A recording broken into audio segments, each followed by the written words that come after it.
बिस्मिल्लाहिर्रहमानिर्रहीम। अस्सलाम वालेकुम। खुश रहें, आबाद रहें, जहाँ भी रहें, हैप्पी रहें और हेल्दी रहें। तो मैं हूँ फ़ाइज़ा और वेलकम करती हूँ आपको चटपटे पकवान में।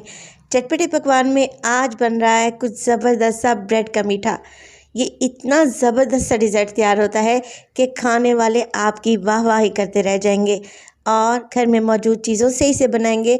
सिर्फ आधा लीटर दूध इस्तेमाल करेंगे। तो रेसिपी को आप लोगों ने एंड तक देखना है। रेसिपी वाकई बहुत मज़े की है। इंशाल्लाह आप लोगों को अच्छी लगेगी।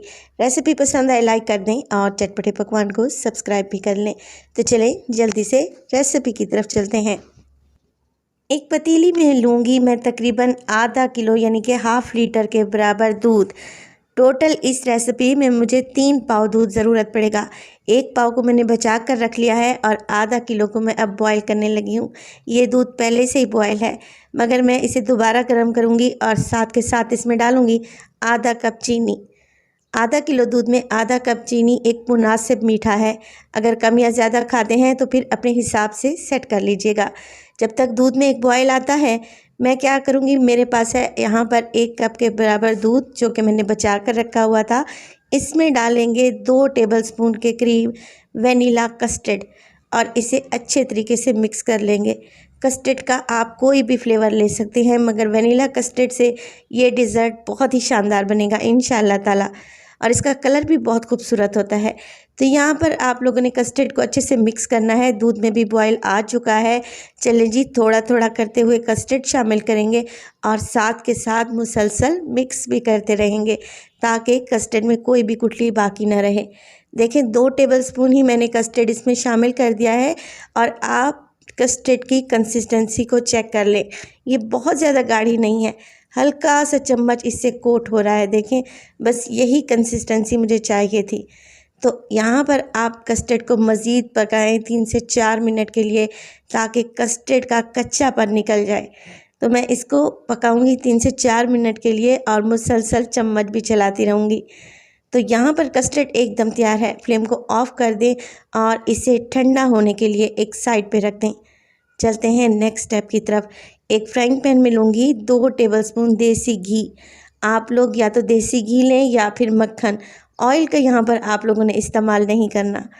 यहाँ पर देसी घी को गर्म करूँगी और साथ के साथ इसमें डालूँगी 1 कप के बराबर मेरे पास है मिल्क पाउडर। मिल्क पाउडर मैं आपको दिखा देती हूँ जो आप लेना चाहें। यहाँ पर आप नीडो या फिर नेस्ले बुनियाद ले सकते हैं, मगर आप यहाँ पर एवरीडे का इस्तेमाल नहीं करेंगे क्योंकि वो टी वाइटनर है। हल्का सा ही मिल्क पाउडर और घी को आपस में मिक्स करें। यहाँ पर भुनाई शुनाई का कोई चक्कर नहीं है। बस 1 मिनट के लिए ही घी और मिल्क पाउडर को मिक्स करें और 1 कप दूध जो कि मैंने बचा कर रखा हुआ था 1 पाव में से, वो शामिल कर दें। अब आपने क्या करना है, स्पैचुला की मदद से मुसलसल अच्छे तरीके से मिक्सिंग करनी है क्योंकि मिल्क पाउडर में गुठलियाँ बन जाती हैं। तो फ्लेम को आपने इस टाइम पर बिल्कुल लो रखना है। जैसे दम वाली फ्लेम होती है ना, बिल्कुल वैसी ही फ्लेम रखें और मुसलसल मिक्स करते रहें। दूध अच्छे से मिक्स हो गया है मिल्क पाउडर में। अब यहाँ पर मेरे पास है कुछ ड्राई फ्रूट्स। 1 टेबलस्पून है मेरे पास बादाम और 1 टेबलस्पून है मेरे पास काजू, जिन्हें मोटा मोटा सा मैंने चॉप कर लिया है। आप अपनी पसंद के मुताबिक नट्स का इस्तेमाल कर सकते हैं। देखिए, यहाँ पर नट्स डालने के बाद आपने कुछ भी नहीं करना, मुसलसल आपने स्पैचुला से मिक्सिंग करनी है। आप देखेंगे कि ये दूध हल्का हल्का सा गाढ़ा होना शुरू हो चुका है। बस जी, इसको हमने बना लेना है खोया।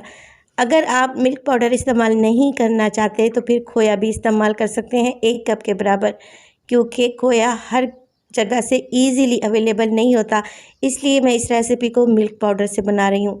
देखें, ये अच्छा खासा थिक हो चुका है। ठंडा होने के बाद मज़ीद थिक होगा तो मैं फ्लेम को ऑफ़ कर दूँगी। अब यहाँ पर बारी आती है ब्रेड्स की। ब्रेड लिए हैं मैंने बेकरी ब्रेड। ब्रेड 2 किस्म की होती है। एक होती है नमकीन जो सैंडविच ब्रेड होती है, जिसे हम अक्सर औकात अपने स्नैक्स बनाते हैं और मैंने आपको बताया भी है। ये है बेकरी ब्रेड जो हल्की सी स्वीट रहती है। तो आपने बेकरी ब्रेड ही लेनी है। अगर सैंडविच ब्रेड ली तो फिर आपकी रेसिपी ख़राब हो जाएगी।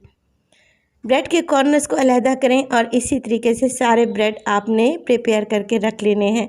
चलें जी, ब्रेड की कटिंग हो चुकी है। अब जो कि मैंने बना के रखा हुआ था मिल्क पाउडर से खोया, उसको लगा देंगे। ये अच्छा खासा ठंडा हो चुका है और थिक भी हो चुका है।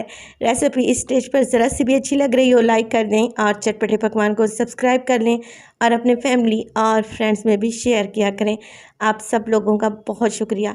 1 से 2 टेबलस्पून भर के मैं इस मिक्सचर के लगा दूंगी ब्रेड के ऊपर और दूसरे स्लाइस की मदद से इसे कवर कर लेंगे और एक तेज़ छुरी लेंगे और फिर ब्रेड की कटिंग करेंगे। ब्रेड की कटिंग आप अपने हिसाब से किसी भी डिज़ाइन में कर सकती हैं।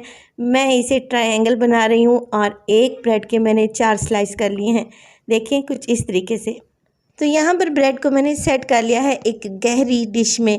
आप चाहें तो किसी भी किस्म की डिश ले सकते हैं जो ज़रा सी गहरी रहनी चाहिए। बस जी कस्टर्ड भी हल्का सा ठंडा हो गया है तो मैं कस्टर्ड को पोर कर दूंगी और अब थोड़े से बादाम मैंने काट कर रखे हुए हैं, गार्निशिंग के तौर पर लगा देंगे। इसके अलावा मैं इस्तेमाल करूँगी टूटी फ्रूटी। ये ऑप्शनल है, अगर आपके पास है तो आप लगा लें। इससे टेस्ट भी अच्छा आएगा और डिज़र्ट की लुक भी बेहतरीन आएगी।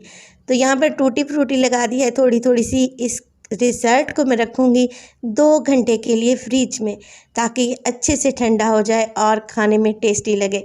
2 घंटे के बाद आप लोग देख रहे हैं ये अच्छे तरीके से सेट हो चुका है। कस्टर्ड मज़ीद थिक हो चुकी है और ब्रेड ने सारा कस्टर्ड अब्सॉर्ब कर लिया है और माशाल्लाह से ये इतना टेस्टी है। जब आप इसे बनाएंगे ना तो आपके घर में आपकी वाह वाह ज़रूर होगी इंशाल्लाह ताला। मेरी इस रेसिपी को आप लोगों ने ज़रूर ट्राई करना है। अपना बहुत सारा ख्याल रखिएगा। फ़ाइज़ा को दीजिए इजाज़त। टिल देन अल्लाह निगहबान।